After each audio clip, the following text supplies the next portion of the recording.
Across New South Wales, hundreds of primary school children are halfway through the first ever ethics course. 10 state schools have volunteered to teach the pilot program developed by the secular St James Ethics Centre. The 10-week trial has provoked furious opposition from some of the major Christian churches who say it's a direct threat to existing religious education. They've invoked the Education Act, which dates back to the days of Henry Parkes, and they're gathering support to prevent ethics being offered in competition with religious classes. But in a multicultural Australia, there's always more sides to the issue. Some religions are more laid back than others, and there's been accusations that for some parents, the reasons for the program have been lost in translation. Sarah Dingle reports on the debate over the rights and wrongs of teaching right from wrong.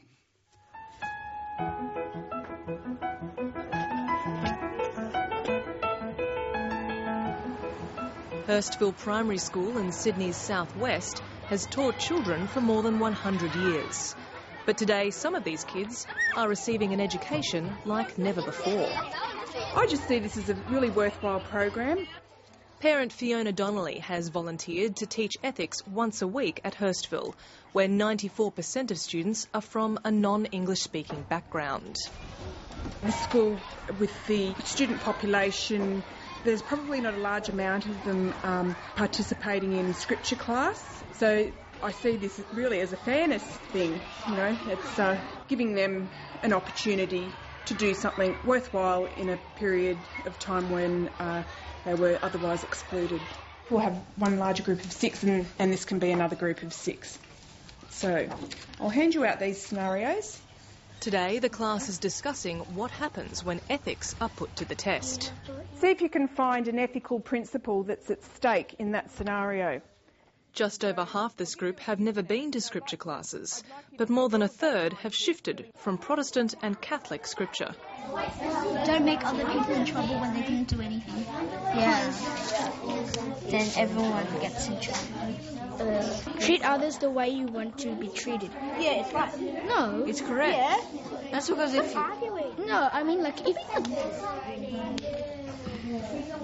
Troublemaker. Yes. In the camera. Peacemaker. These kids are aged, 11, 12 years old, discussing issues, basic issues amongst themselves, having different opinions, learning how to listen to other people's opinions. I think our concerns is it's being presented as a thinking type program, encouraging kids to see it more as a thinking program rather than looking at the differences between, right and wrong, good and bad. Anglican Reverend Alan Bevan teaches scripture at Hurstville.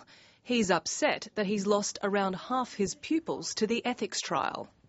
We understood from the outset of this trial pilot course was to be offered to children whose parents had not nominated SRE, Special Religious Education. Well, we know of some schools where in actual fact very few of the non-scripture students have gone to ethics. In actual fact, most of the ethics classes are filled with children from SRE. But tell the truth, don't break friendships, don't let other innocent people take the blame. That's all we've got. Yeah, but if you were the guy who pushed in front, would you want somebody to tell you to move to the back of the line?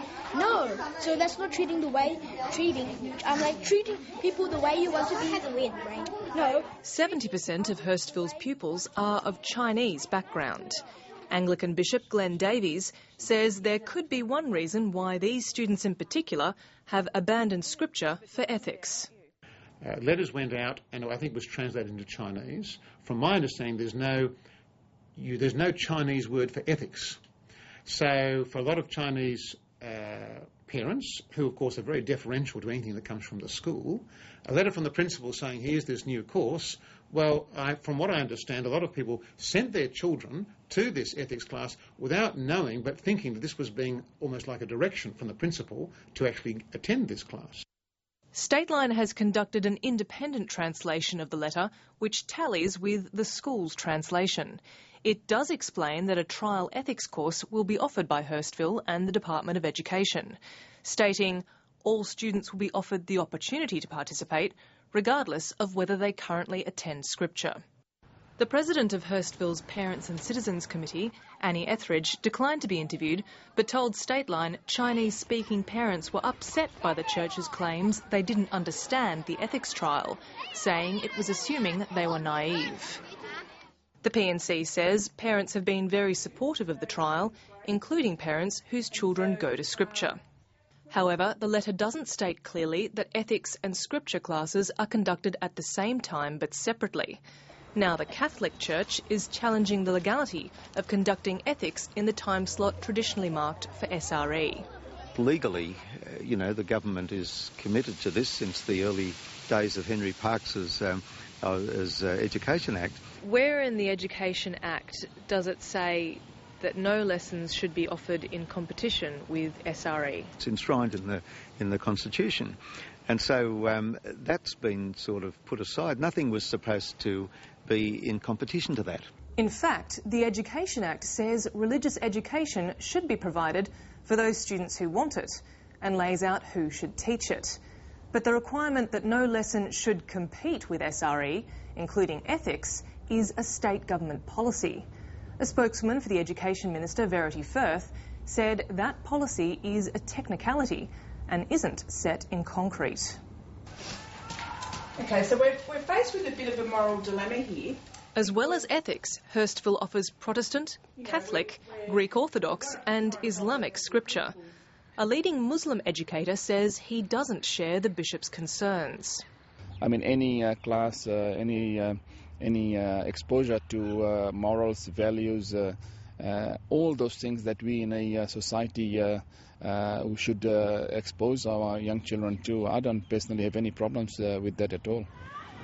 At Hurstville, only one child switched from Islamic scripture to ethics, and Mr Patel says that trend has been replicated statewide. Islam is an all-encompassing religion. The religion itself is a way of life. I chose to engage with the proponents of the ethics education and also had an input into how I thought it could be rolled out. I'm fairly comfortable in the engagement that we had as part of this process. The Anglican Archbishop Peter Jensen declined all offers to meet with the designers of the course, the secular St James Ethics Centre, preferring instead to lobby the government directly. All the indications we'd had from our conversations with the Department of Education were that this was dead in the water, it wasn't going anywhere, and then suddenly there was a backflip from the government, and in the dying days of Nathan Rees's premiership, when suddenly the trial was announced, without any consultation, without any conversation with the main players. The Archbishop did meet with the new Premier, Christina Keneally, and will be a part of one upcoming consultation on the ethics trial. This trial is to be evaluated by the government, and they said that involve us. The Premier gave a commitment to the Archbishop that we would have a seat at the table in that review. Fiona Donnelly hopes that ethics will continue so that her two children have the choice. They may choose, or I may help them choose to attend this ethics class, if it goes ahead, that is. Our problem is, why is it on at the same time as Scripture? People who teach SRE believe that their ethics come from a much higher source than human beings, in fact, our Creator. So you can see some common things in these principles that you've identified. Keep your promises, no spreading rumours, do the right thing, don't break friendships. Good discussion today, thank you. See you next week. Sarah Dingle reporting.